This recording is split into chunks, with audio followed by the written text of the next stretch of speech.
So first of all, let's talk about the male-female sexual strategy.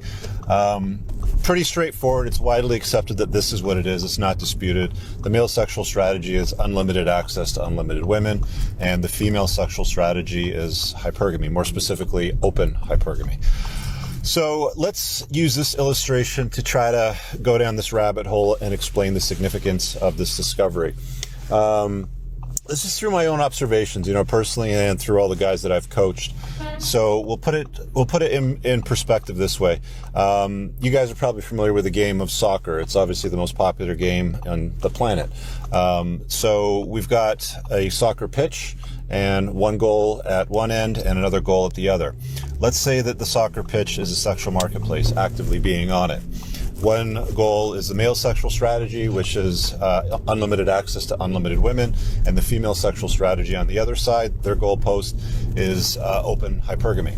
And all that hypergamy is really is, the ability to lock down the best provisioning, best providing, highest value male that they can secure. That's all that is. Again, the card was up on the top right earlier on, so if you haven't seen that, pause this, click that, watch that first, then come back. So we're going to get down to the nitty-gritty and some uncomfortable truths. Now, when you get into a relationship, marriage, LTR, live-in, whatever, you're dating on a long-term basis, and you have the talk. The talk usually comes from her. She'll say something to you like, well, where do we stand? Where is this going? Are we exclusive?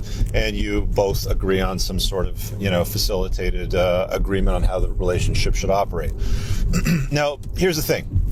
If you're going to abandon your sexual strategies and be in a monogamous relationship, both the men and women need to abandon their sexual strategy. So the man, by all accounts and through the agreement, needs to abandon his sexual strategy, which is, of course, unlimited access to unlimited women. So monogamy, of course. The female sexual strategy, she would need to abandon open hypergamy. Now, here's the difference.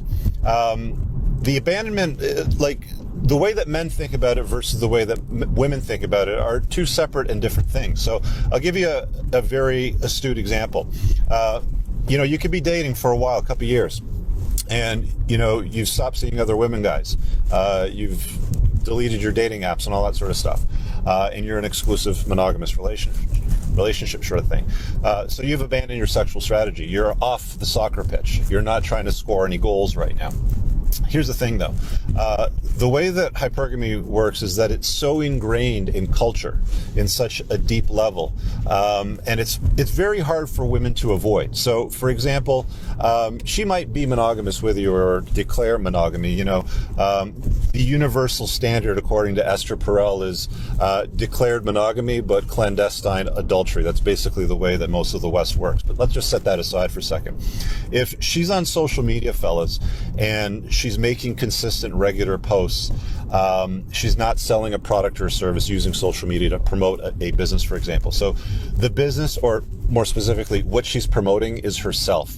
So if you see daily, multiple times a day posts by her soliciting the attention of other people, more specifically, if it's photographs, sexy photographs, selfies, that's a very bad sign. But even if it's not, if there's regular posts looking for engagement, hey, what do you think of this? DM me your feedback on this. Here's a survey, click this and respond. Send me your feedback. She's basically got what my friend George calls a box of dicks. Her phone is essentially soliciting the attention of other men.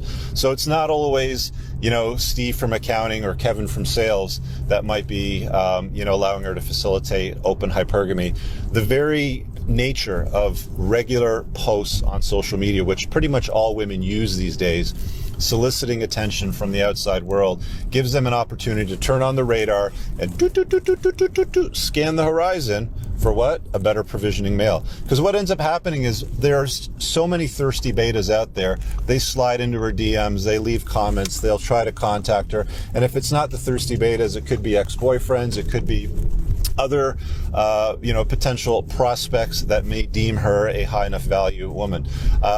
So again, if she's an attractive woman and she's making regular posts on social media, the thing that you have to understand about female nature is they're not they're not going to take ownership for it. Their solipsism doesn't allow them to.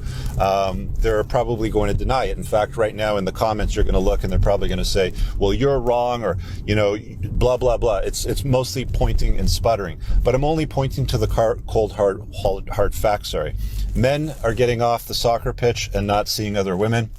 Women, however, if they're still making regular posts on social media, soliciting attention, whether it's selfies or looking for feedback, DM me this, take this poll, they are trying to optimize their hypergamous nature, and I don't believe it's intentional. I don't think it's something that they're trying to do intentionally, but it's inadvertent simply because of what female nature is. So that is a cold hard truth, a cold hard truth bomb, if you will, about the nature of the sexual marketplace and the dynamics between men and women.